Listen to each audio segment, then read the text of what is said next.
A single dad so went on a blind date for a friend, but fell in love with a poor girl at first sight. The late afternoon sun streamed through the tall windows of Alex Carter's penthouse, casting a golden glow across the living room. Toy blocks littered the floor. A half an apple rolled off the coffee table. Ella, his 3.5-year-old daughter, giggled from inside a makeshift pillow fort.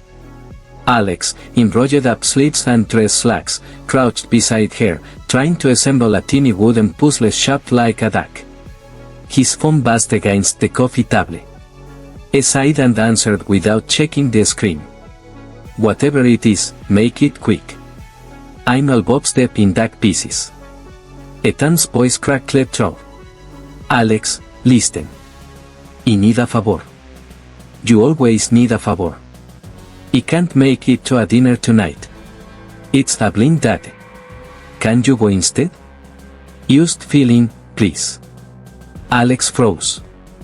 "You want me to go on a date, for you? Says expecting someone. You just have to show up." He looked at Ella, who was now sticking a sticker on his shoe. "Fine," he said. "But I'm bringing my daughter." "What?" "No, let's see how long she sticks around when she finds out he brought a 3-year-old. Up." Ella looked up. "Where are we going, Daddy?" He stood, scooping her into his arms. "To meet a very pretty lady." "Is she nice?" "I doubt it, mother." Ella giggled. "Can Bonnie come?" "Of course. Bonnie's essential to the mission." He dressed her in a soft blue dress with yellow flowers, then slipped on a blazer himself. 15 minutes later, they were headed downtown, traffic crawling as the city sparkled into evening. Half a block from the restaurant, Alex slowed at the sound of rasped voices.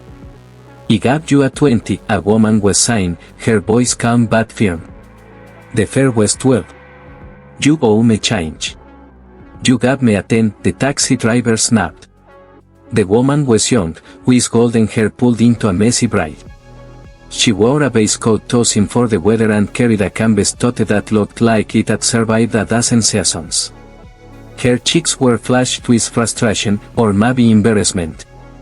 Alex parked quickly and got out, Ella in his arms. "Is everything all right here?" The driver shrugged. "Says sort."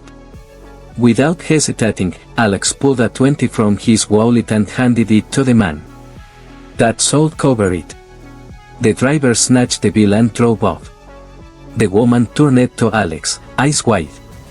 "You didn't have todo that." "I had it handled." Alex adjusted Ella on his hip. "Sure looked like it." He turned to leave, but she held out a crumpled dollar bill. "Take this." He blinked. "Why?" "I don't like owing strangers." He looked at her. Really looked. There was something quiet and proud in her stance. She wasn't being polite, she meant it. He took the dollar. "Thanks," he said. As he walked away, Ella whispered, "She was pretty." Alex tightened his grip on her. "Don't get any ideas, kid." But his mind was already elsewhere. Something about the girl with the stormy eyes and the dollar bill stuck in his head, and he had no idea why. The maitre d' at Larry Bagel looked only mildly surprised when Alex arrived holding the hand of a bouncing toddler dressed like springtime. Ella skipped beside him, Bonnie tucked under one arm. Her excitement was palpable, while Alex looked like he had already made up his mind to be unimpressive. "This way, sir," the maitre d' said, leading them to a small corner table set for two. Alex raised an eyebrow.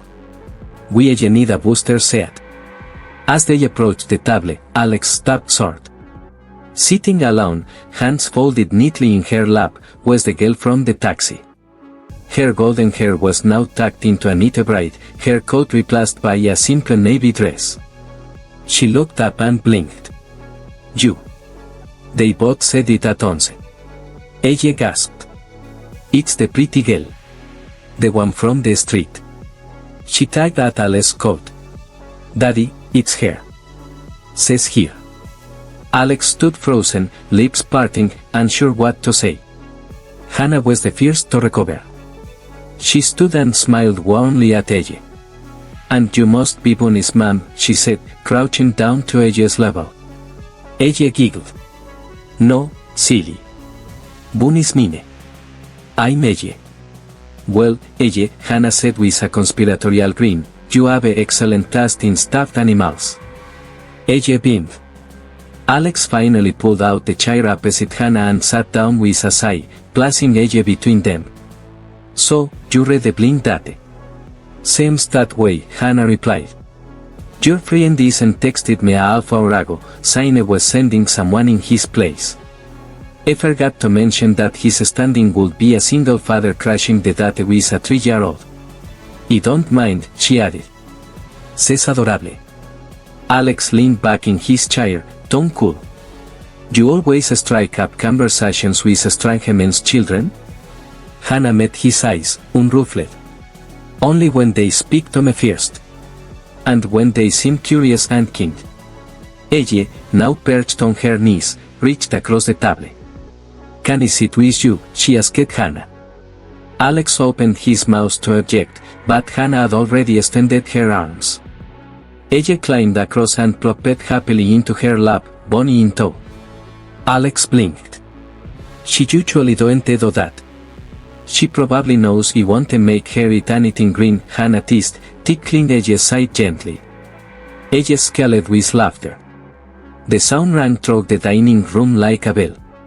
Alex watched, arms folded, not entirely sure what to make of it. This was not how tonight was supposed to go. It was supposed to make things awkward, uncomfortable, to drive this woman away. Instead, Eje had clearly decided Hannah was her new best friend. And later. Flickering street lamps. She walked briskly, but not hurried. Her tote bag bounced with each step, hands tucked deep in her coat pockets. She stopped at an old building, a faded red brick walk-up with chipped paint on the stair rail and beans climbing the rusted gate. Alex lowered the car window slightly, watching as she climbed the stairs, 1, 2, 3, 4 full flights. No elevator. No doorman. Used a buzzing intercom that barely crackled. When she disappeared inside the staff. The building passed an alley with a fire escape. A dim light spilled out from the 4th floor, her apartment. Through the window, I saw her in a small kitchen, barely wide enough for one person. She poured water into a kettle, then pulled a bowl from a cabinet above the sink. Minutes later, she was slurping instant noodles over the counter, one leg tucked underneath her. I saw Dave looked away. But then she did something that stopped him. She opened her bag and pulled out a small, worn planner. The pages were full of colorful notes, stickers, and paper clips. Next to her sat a half-graded stack of papers. She scribbled something with a purple pen, then added a small panda sticker to the corner of one sheet. Eje. His daughter had brought home one of those stickers last week. Then Hannah reached into a drawer and pulled out a sack torn at the toy. She threaded a needle with practiced fingers and began stitching it closed, humming quietly. A sack. She was repairing her sacks. Alex looked down at his own hands, cufflinks, watch, tailored coat. In that moment, something inside him shifted again. It was not pity. It was not guilt. It was admiration. And something I did not want to name. "Drive," I told Thomas softly. That night, I could not sleep.